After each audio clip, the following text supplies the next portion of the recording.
নমস্কাৰ ইতিমধ্যে সকলোৱে গম পাইছে চাগে 29 মাৰ্চ অৰ্থাৎ কালিলৈ শনিবাৰে আমাৰ শনি দেৱে নিজৰ ৰাশি পৰা গতি কৰিব কি ৰাশিলৈ মীন ৰাশিলৈ আৰু মেঘ ৰাশি সকলৰ 7:30 চলিব সো হি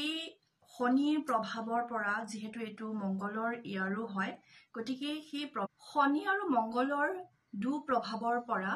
হাৰিবৰ কাৰণে মই আজি এনেকুৱা এটা তিলক আপোনালোকক বনাবলৈ শিকাম যোনটো আপোনালোকে কালি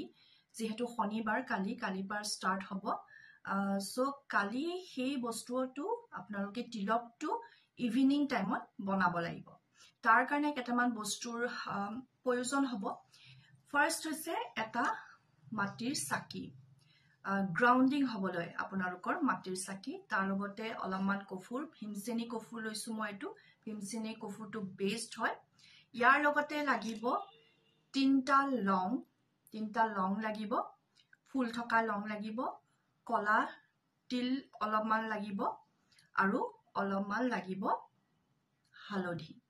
আপোনালোকে পাকঘৰ হালধি ইউজ নকৰিব আপোনালোকে এক্সট্ৰাকৈ পেকেট কিনি আনি পেলাই ইউজ কৰিব একিটাৰে মই এটা তিলক শিকাম আপোনাক প্ৰথমে আমি মাটিৰ চাকি গছত কফুৰ কেটুকুৰামান লৈ লম কফুৰে কি কৰিব আমাক ক্লিনছ কৰিব আমাৰ যিমান নেগেটিভিটি আছে ক্লিনছ কৰিব তাত মই দিম তিনিটা লং ইয়াৰ পিছত দিম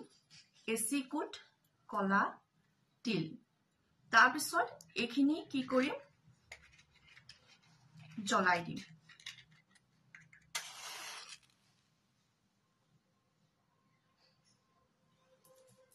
এখিনি জ্বলাই দিম একদম জ্বলি পেলাই যেটা চাই হৈ যাব তাৰ পিছত কি কৰিব লাগিব হেখিনি কৈ আছো এখিনি জ্বলিবলৈ দিম পুৰা চাই যেটা হৈ যাব এখিনি চাই হৈ গল অলপ সময় আপোনালোকে ঠাণ্ডা হ'বলৈ দিব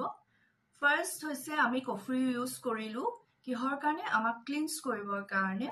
তাৰ পিছত দিলো তিনটা লং প্ৰটেকচনৰ কাৰণে ইয়াৰ পিছত দিলো তিল শনিৰ বাবে এতিয়া আমি ঠাণ্ডা হোৱাৰ পিছত এই চাইখিনিৰ ওপৰত অলপমান হালধি ছিটাই দিম হালধি ছিটোৱাৰ পিছত এখিনি ভালকৈ মিক্স কৰি লব আমাৰ এটো তিলক প্ৰস্তুত হৈ গল হালধি দিলো মংগলৰ কাৰণে যেহেতু এটো ইয়াৰ মংগলৰ হয় আমাৰ যাতে মংগলৰ প্ৰভাৱৰ পৰা দূৰত থাকিব পাৰো অশুভ প্ৰভাৱৰ পৰা যেতিয়া আপোনালোকে এইখিনি তিলক হিচাপে ইউজ কৰিব তেতিয়া আপোনালোকে গৰুঘি ইউজ কৰিব গৰুঘি ইয়াৰ লগত মিলাইও ৰাখিব পাৰে সো এখিনি লগত আপোনালোকে মিলাই গৰুঘি আপোনালোকে ইয়াত থাৰ্ডাইট আমি তিলক লগাম আৰু এই তিলকটো আমি প্ৰত্যেক দিনাখনে যদি লগাও আমি শনি আৰু মংগলৰ দু প্ৰভাৱৰ পৰা হাতখাৰি থাকিব পাৰিম গতিকে কালি ইভিনিং সময়ত এই তিলকটো আপোনালোকে বনাব পাৰে যেটা এখিনি শেষ হৈ যাব শেষ হোৱাৰ আগে যিকোনো এটা শনিবাৰত আপোনালোকে এইদৰে তিলকটো বনাই লব পাৰিব এখিনি আছিলে আজি তিলক বনোৱাৰ নিয়মখিনি আপোনালোকক দেখুৱালো সকলোৱে যাতে কালি এই তিলকটো লগাই পেলাই কালিৰ পৰা আপোনালোকে প্ৰত্যেক দিনাখনে এই তিলকটো লগাই পেলাই ঘৰৰ বাহিৰত যায় ধন্যবাদ